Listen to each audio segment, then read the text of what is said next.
One of the biggest challenges that we're finding new coaches and consultants face is getting enough leads to have conversations with to close into new clients. So, getting reliable leads into the top of your funnel can be the biggest challenge when you're first getting started because you don't have a big email list. You are not that well known for the services that you're offering now, and you need to work on curating your referral ecosystem. And back in March of this year, of 2024, we hosted the Reliable Referrals Playbook, which was a 5-day masterclass that broke down the 4 C's of creating reliable referrals.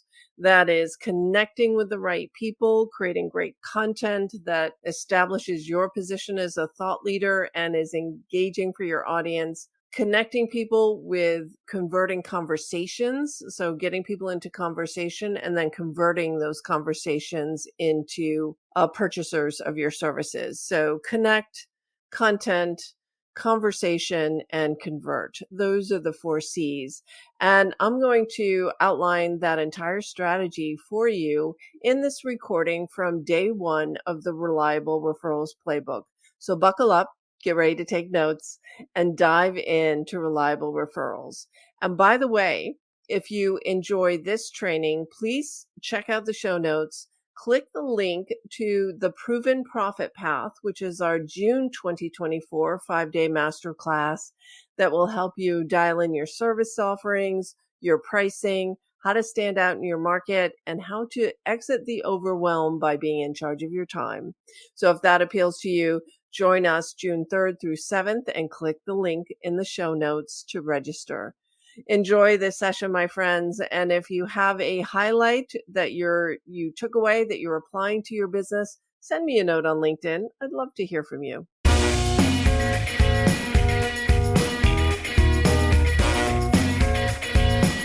Welcome to Life After Corporate, your ultimate guide for making the leap from corporate leader to entrepreneur.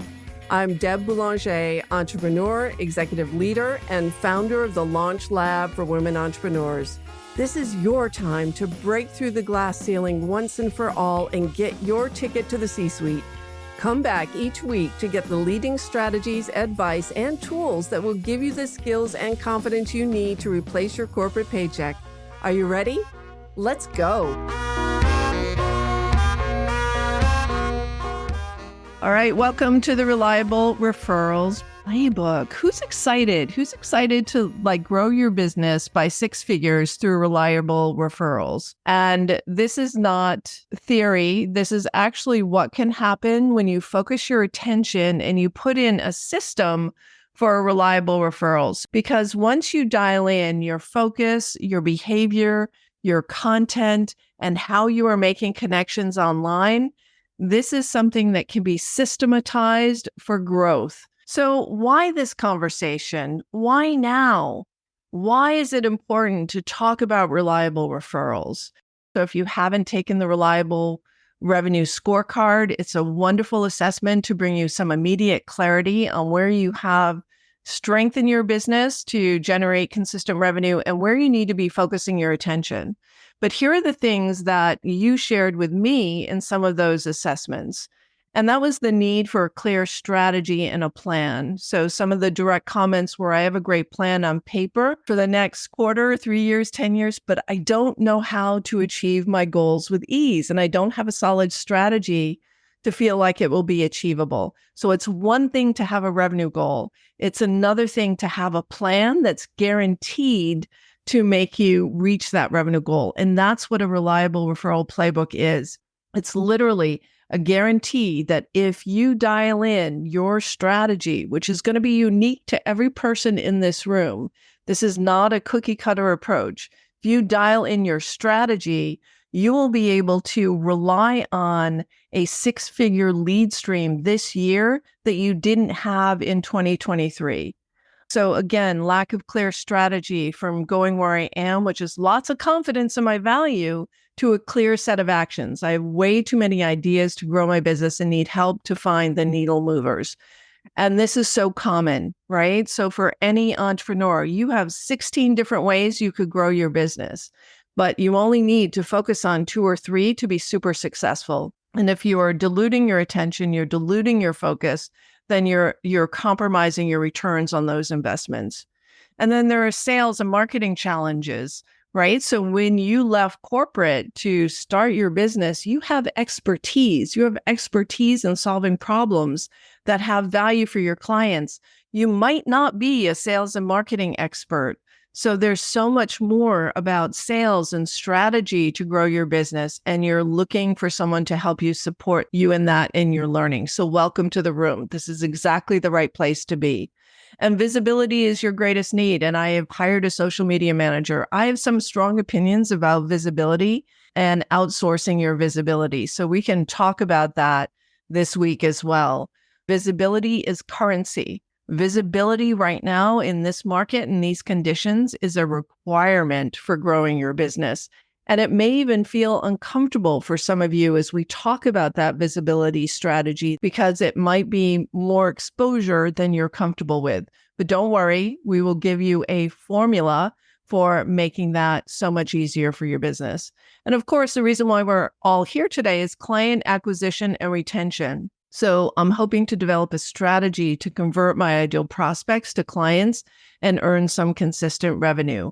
And financial planning and revenue goals. So I should be setting monthly, quarterly, and yearly revenue goals. And I don't feel like I can control lead gen. Setting revenue goals seems like an exercise in futility. We're going to bust that one today, because I'm going to show you a clear path to the cash so that it is not an exercise in futility, but you have a direct roadmap for what you need to do in order to reach your revenue goals. If you don't have revenue goals, then you're directionless. And the first thing you need to do is decide how much realistic revenue you can create in your business this year. And then many of you said, I need coaching and I need some external support. So welcome to the room. Welcome to my world. I know I need coaching, so I'm hoping to make enough money to pay for coaching. So we'll talk about when the right time to invest in coaching is. And I'm looking for support at all levels as I'm just getting started. So if you're just getting started, this is a little bit more advanced, because the first thing you need to do is learn what your basic business foundation is. You know, what are your packages? What are your pricing? What is your messaging? But this will show you your exact next step once you dial in all of those pieces. And then, of course, there's a mindset. Entrepreneurship is a spiritual journey. It is a journey that will kick up all of your stuff. And meaning, wherever you go, there you are. So whatever patterns of self-sabotage or patterns of mind messery that you get stuck in, this is time to start to address those. So people want to develop as a new pivot to your work, and my mindset needs to shift. And I'm noticing how much fear holds me back, especially around packaging and pricing. So fear it's sticky, it's slippery. You don't get rid of it. You learn how to dance with it. And that's one of my specialties, is being bilingual in the mindset and skill set it takes to make revenue, 6-figure revenue growth predictable in your business. And it's absolutely possible. I am proof of that. So where are you on your journey? 1, 2, or 3?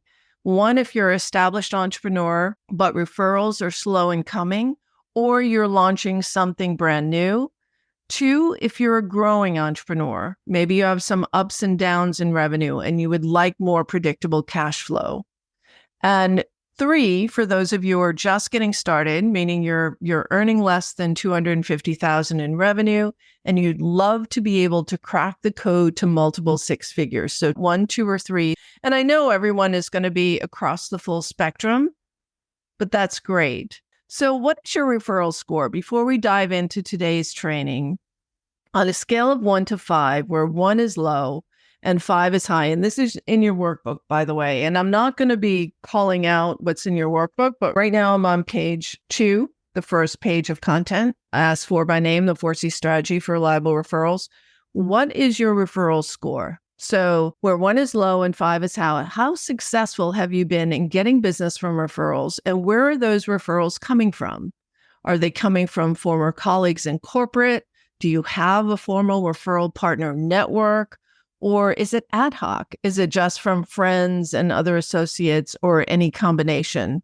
All right, a little bit about me for those of you who are new in the room, and I'll share a little bit about me. I was a corporate leader. I'm an accidental entrepreneur. Entrepreneurship was not in my DNA. I did not have parents who were business owners. I never expected to be a business owner. I was climbing the corporate ladder until I got to a place where I was satisfied and I didn't want to go any further. So my strength finders is I'm strategic. I am an activator. I'm a relator, which makes me a great networker and a good one at developing referral relationships. Woo, winning others over. And I have that curse of being a super achiever. So I have that achiever gene in my DNA. I led an internal startup at my company from 0 to 32 million in 30 months. And then at that time, I found myself facing a divorce. I was burnt out. I hit menopause. And my mother's dementia was advancing rapidly. And I thought, well, perfect time to jump off the corporate ladder and start a business.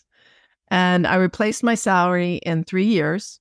And those 5 years from startup, we had a 70% year over year growth rate for those first 5 years. And my accidental 6-figure lead source was that I created a referral network by accident.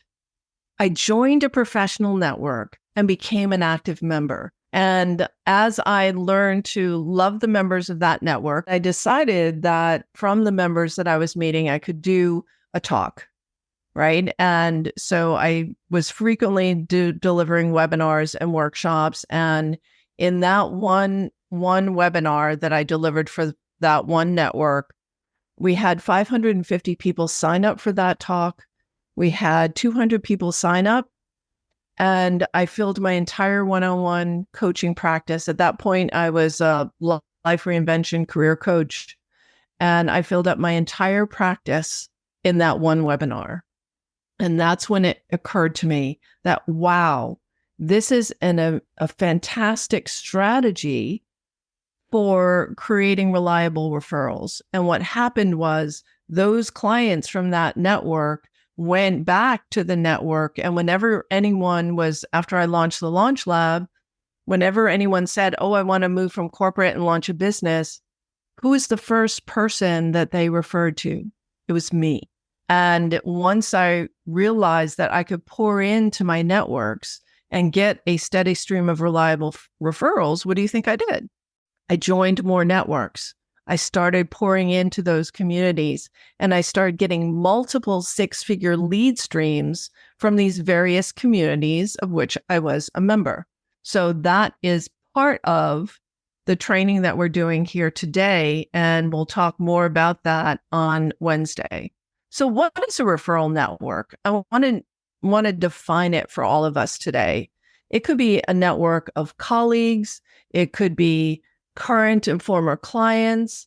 It could be members of your professional networks or associates who might share your ideal clients. It could be former colleagues from corporate, associates who are in different markets, formal referral networks. So if anyone has heard of BNI, the Business Network International, that's a network that exists in local communities in order to refer to people who are members of the group, right? And so that's a formalized model that has been proven to work. I belong to one called the Dames. So that is an active referral network. In fact, I just volunteered to create a pod for people who serve women who have left corporate, and we will formulate an active referral network amongst us. And you can create your own referral network. So that's something else that I'm doing, is creating a rich referral network with active referral partners. So a rich referral network is not when you have sporadic referrals from someone in your community who just refers to you by accident. These are referrals by intention. And that's what we're breaking down for you this week. How can you be intentional about getting referrals in your business? So here are the 4 C's of reliable referrals. This is the Reliable Referrals Playbook, and we're going to dive into each one of these 4 areas. So how do you generate reliable referrals? You can build your own network online just by following this 4-step framework in the Reliable Referrals Playbook. And you have this picture in your workbook. Every person in this room has a wealth of connections that you're not even engaging with. You're sitting on top of a mountain of opportunity that you're not paying attention to. And regardless of how active you are online and in social media, I know this to be true. I want you to think for a minute, how many people do you have in your LinkedIn network that are followers? How many people are following you in other channels? And how many people are on your mailing list? And how often are you cultivating connections with those followers?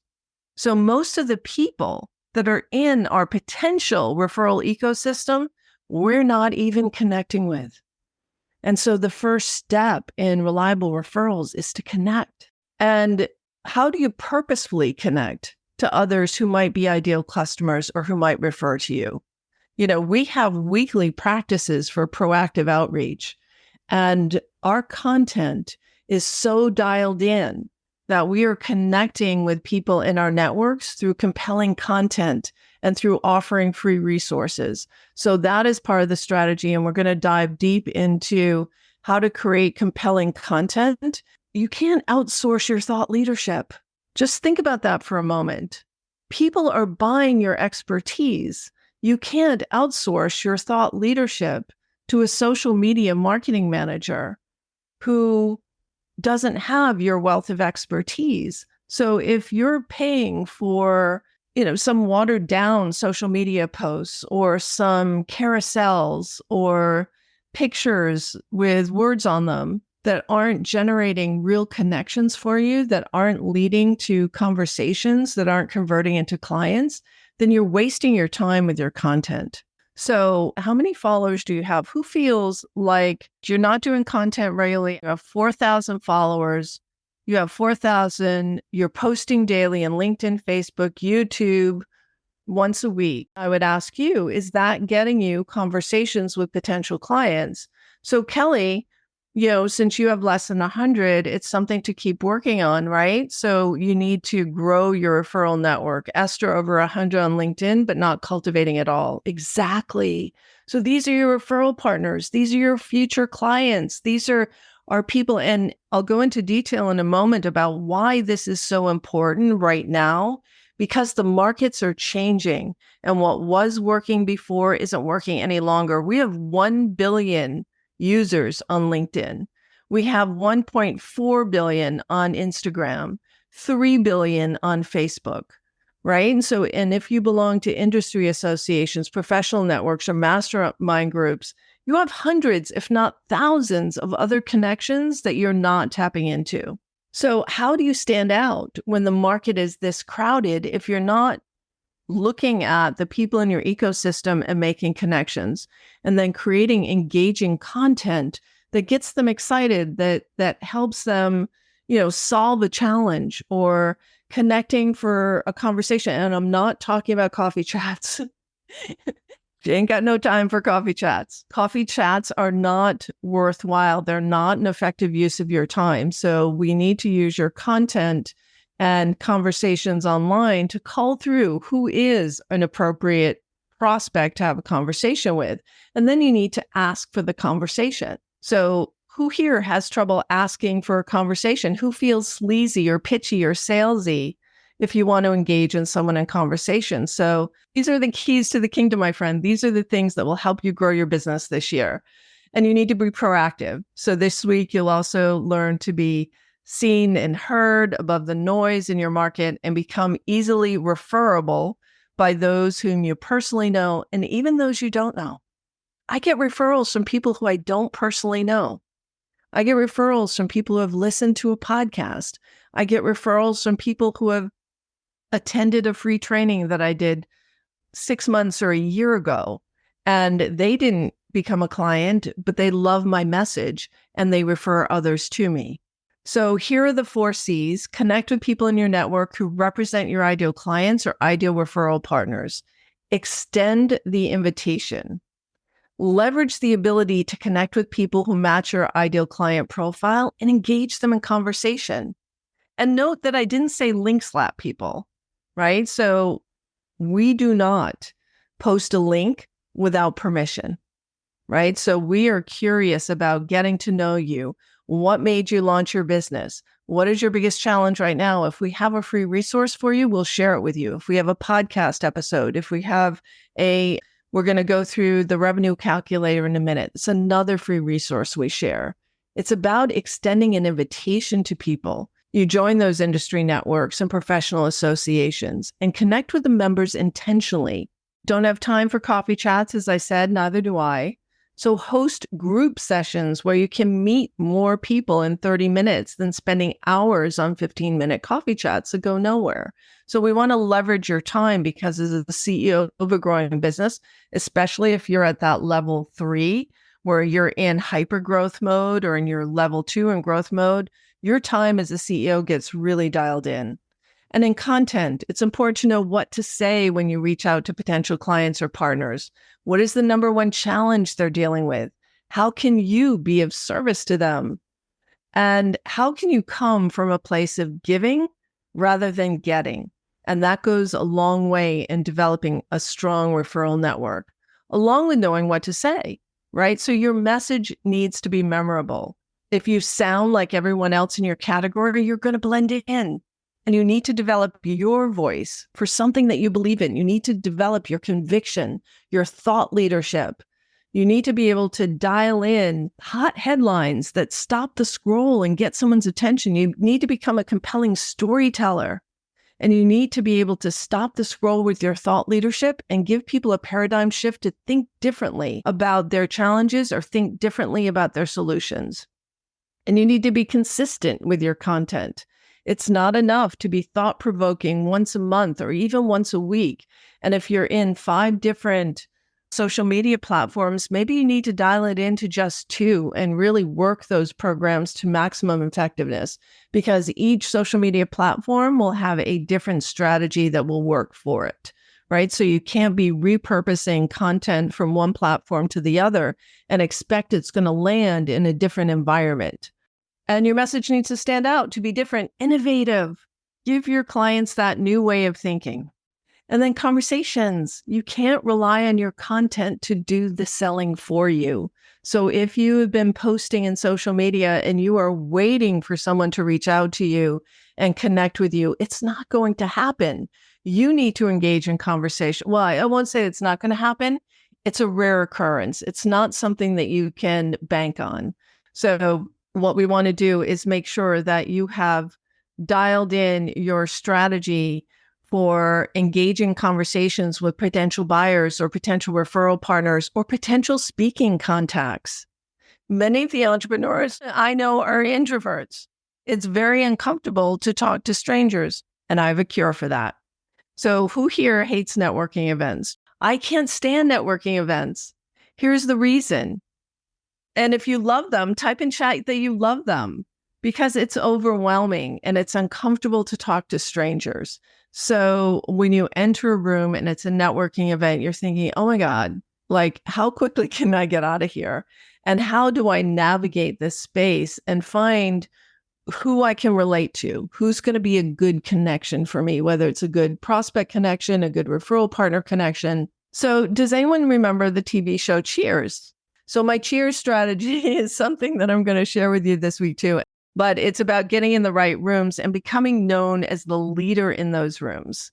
I would rather stand in front of the room. Yes, as an introvert, I'd rather stand in front of the room, pour into that room, and have people waiting in line to talk to me than going into a room of strangers and trying to figure out who I'm supposed to meet.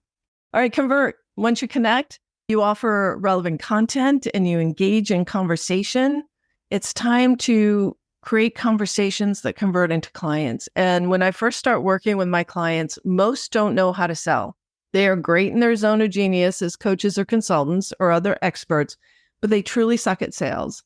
And they don't like sales because they're not good at sales. And they're not good at sales for one of these 3 reasons. They overcoach, they overteach, they talk too much, they make it about themselves, they feel like they have to pitch their offers, and I know this is more than 3 reasons, I just can't stop, and they end up without a sale. So high converting conversations are those that when you're a great listener, you don't have to say much about your offer. This is not a pitch.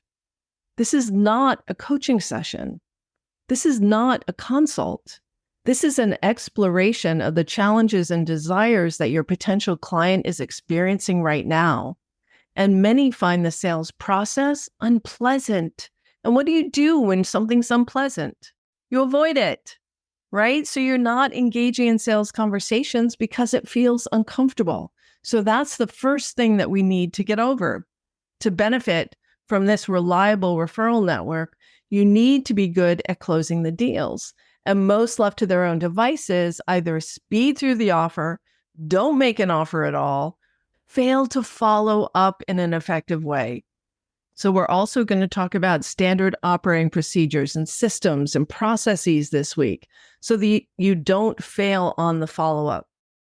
So here are some trends. This is why this conversation is so important. I probably should have put this up earlier, is that the market is changing, right? So we've all experienced inflation and shifts in spending power.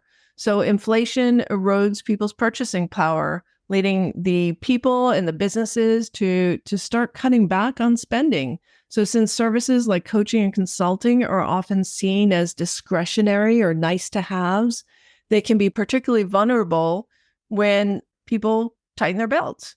We're in a time of economic and political uncertainty. There's chaos on the world stage. In the US, we're entering into an election year. So whenever we have these uncertainties in the outside world and these geopolitical tensions in the aftermath of the pandemic, businesses and individuals tend to be more cautious. And that caution can result in longer sales cycles, lower close rates.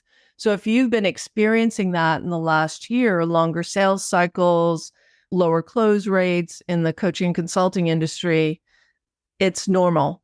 You're not alone. And we're going to talk about how to get over that. And that's the other reason why the Reliable Referrals Playbook is not a nice to have right now. It is essential for you to manage through these fluctuations in demand. We also have digital transformation, the advent of AI. So we're on the leading edge in coaching our clients how to use AI tools to their advantage. And we're also very cautionary on how to use AI tools in a way that might be too generic. So when we're talking about thought leadership does not come from AI. Thought leadership comes from working your own thoughts, from working your own strategies and theories and positioning them in a way that is compelling, right? And we need to adapt and be resilient. So many coaches and consultants have adapted their offerings. Maybe it's time, maybe you're here because it's time to offer something new because what you were selling is no longer landing. And you need to start focusing on different challenges, or you need to shift your message in a different way because people are thinking about work differently. So this is particularly effective in areas that consultants are facing with DEI, with the return to work, with leadership challenges, so that you can maintain and grow in these challenging times. And the last, of course, is your value proposition and ROI. Demonstrating clear ROI. And I'm going to break that down with you as well with a whole new formula of how to talk about return on investment with your potential clients. So it's increasingly important for you to talk about ROI and in your sales conversations, because that will impact your sales success rates. In fact, we have a term that we've coined called ROA, which is return on advantage, and we'll be able to share that ROA formula with you as well. So why does it matter? I mean, it's critical in this market when prospects are more discerning. Companies are taking longer to make decisions. Everyone is budget conscious, spend adverse. For many coaches, you aren't the first coach this person has hired. And if they have been burned in the past by high ticket programs that underdelivered, they're going to be hesitant to trust you. And that's why steps 1, 2, and 3 are super important in the 4 C's model, is because they're reputation builders. You need to build your referral network with an excellent reputation. And that is the framework for today's conversation. And as I mentioned before, the active referral network is a necessity right now. It's not a nice to have, it's a necessity. So I want to bring this home with you, and I'll do a mini demo with someone in the room. So if you're willing to share your revenue goal, this is for someone who already has packages and already has pricing already established in their business. So we want to figure out, how many referrals do you need, right? We want to be intentional for those people who don't have revenue goals or who have revenue goals and you don't have a plan to achieve those revenue goals. This part of our conversation is going to be critical for you here today. This helps you become very intentional with your time. So, Christy, where are you? Hey, there you are. Good to see you, Deb. Good to see you too. We're going to pull up the revenue calculator. Have you played with this before? I have. It's been a long time though. I used it 2 years ago, maybe something like it from you. Okay, cool. And it is the tool that my clients love best. It is one of the easiest ways to figure out how you're actually going to meet your revenue goal. So, Christy, if you don't mind sharing, you can use a fictitious goal if you want, but what is the revenue goal that we're playing with?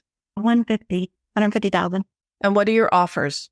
I do the mid-range at 3,888. Okay. And I don't have the rest of it with me. Hang on 2 seconds. I'm grabbing them quickly. 101, I do by the hour. One-on-one, I do by the hour. We have to cure you of that. 325 an hour. That doesn't help me. What is the average value of an hourly rate client for you? I try to get 6 visits out of them. So they run about 2,000, 2,100. All right, that's what we're going to put in. The average value of a client. Don't want to commit for 6 months or don't want to commit to 4 months. I still change it up a little bit. Okay. And do you have any other offers? Those are my 2. Okay. And how much revenue do you want to come from your mid-level versus your high level? Is it 50-50? Is it 60-40? I'd really like 75-25, 75% mid-range. I'm in the middle of changing my packages, but right now those are the 2 I'm focused on because they're working well. Okay, great. Do you know what your sales close rate is? 25%. Okay. All right. So for those of you who are seeing this calculator for the first time, and there is a link to it in your workbook, so you can download it and play with it overnight so that you have some clarity in what your goal is. So for you, Christy, to make 150,000 with these package prices, you need to work with 47 clients during the course of this year. What do you know how many clients you worked with last year? Yeah, not that many. I'm really taking off right now quite well. I finished 10 last year, all paid 10, each paid about 3,200. So I made 32,000 in the last quarter of last year. I had launched fully last fall. Okay. So one of the things that we need to do is dial these in. And what I'd love to see is this a one-to-one program too, mid? Small group. It's small group. Okay. 4 at a time. Okay. All we can manage is I still work full time.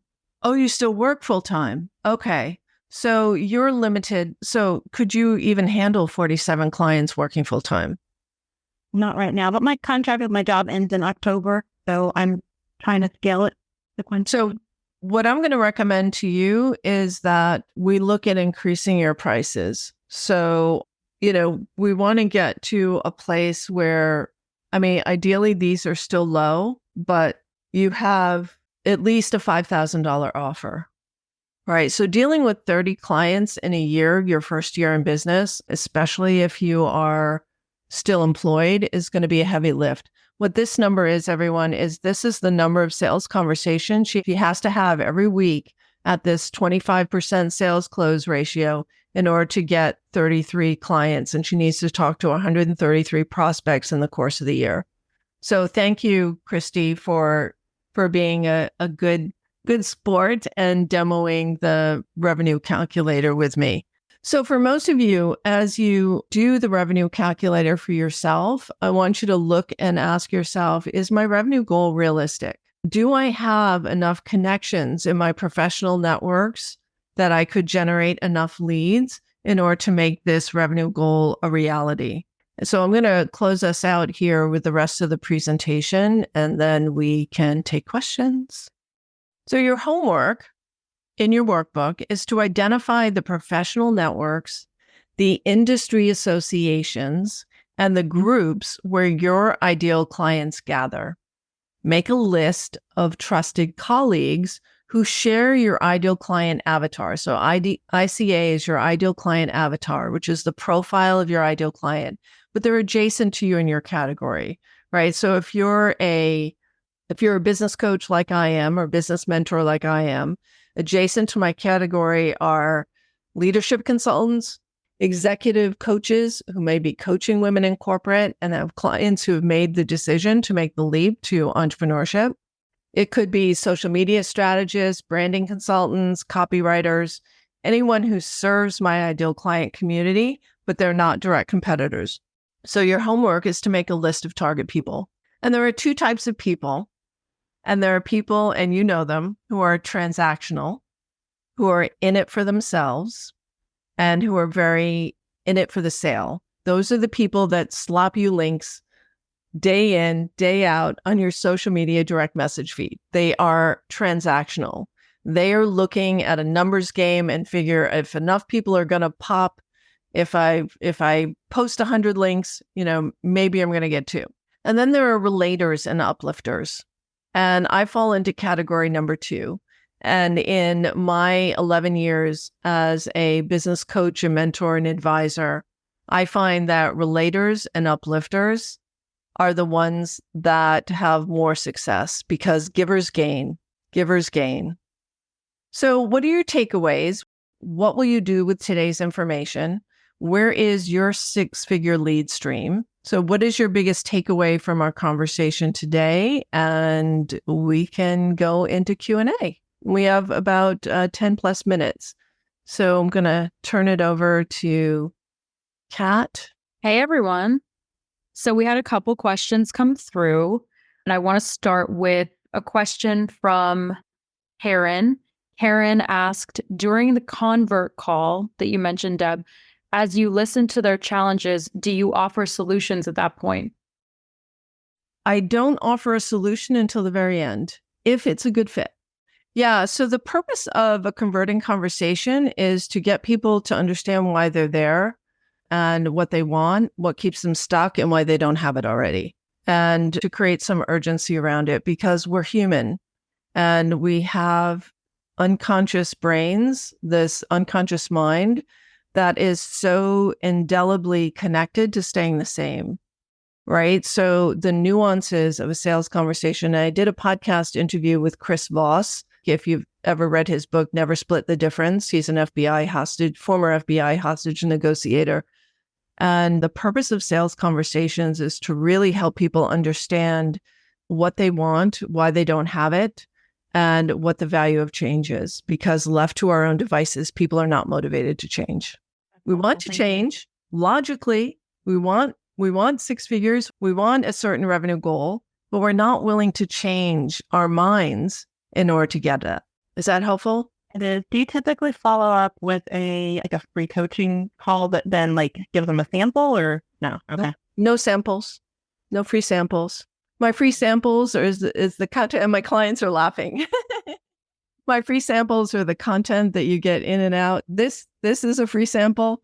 This is being in the room with me. This is getting live support from me. This is getting a sense of, how I think and support my clients. So your webinar, your workshop, that's your free sample, not a sales conversation. By the time people get in conversation with you, they should be ready to take action. Thank you. Yeah, exactly, Lindsay. Anyone else? What's the next question? So next question, does 133 contacts include one-to-many interactions? So one-to-many interactions are the one-to-many, you mean in a sales situation? Yeah. Does she need to have 133 individual? Yeah, those are individuals. She may sell them into a group or she may sell them into 101, but those are discrete individuals. Okay. I don't recommend having converting conversations in a group. I think, people need the safe container to explore possibility and to share their challenges because it's vulnerable. Yeah. Kat, any other questions? Yep. We have one more here. And Melissa asked, can you cover the bottom part of the revenue calculator again? Total clients. Is that monthly new clients or monthly total clients? So on the revenue calculator, this is 3 per week. These are 3 conversations per week. So my assumption, you don't see the formulas, but behind the formula is assuming you have a 48-week year because you take 4 weeks of vacation, I hope, a year where you're not working. Then if I divide 133 by 48, that should be 3 conversations a week. Does that help, Melissa? That helped. Thank you, Dad. Okay, cool. Hi. I just was wondering, in the process of starting conversations, what are some examples of how you're offering as what we call gift to our connections in this referral building process? Yeah, so it depends. There's levels of gifts. So for my formal active referral partners where we're actively referring and sharing each other's content, then there is a flat fee. There's a cash compensation. There's a referral bonus that I send along. For those who are just friends who happen to send along a referral and we're not formal referral partners, then I send a gift. How to get those conversations? You ask. You ask, would it be helpful for you right now if we could talk more deeply about this issue? Yeah, so you invite people to schedule time with you on your calendar. Who here has content pillars? Just raise your hand if you have something you call content pillars. Okay, so if you already have them, your content pillars are what is the foundation of your thought leadership. It's what you're convicted about. It's why you're here. It's your why. All right, my friends, thank you so much. Take care.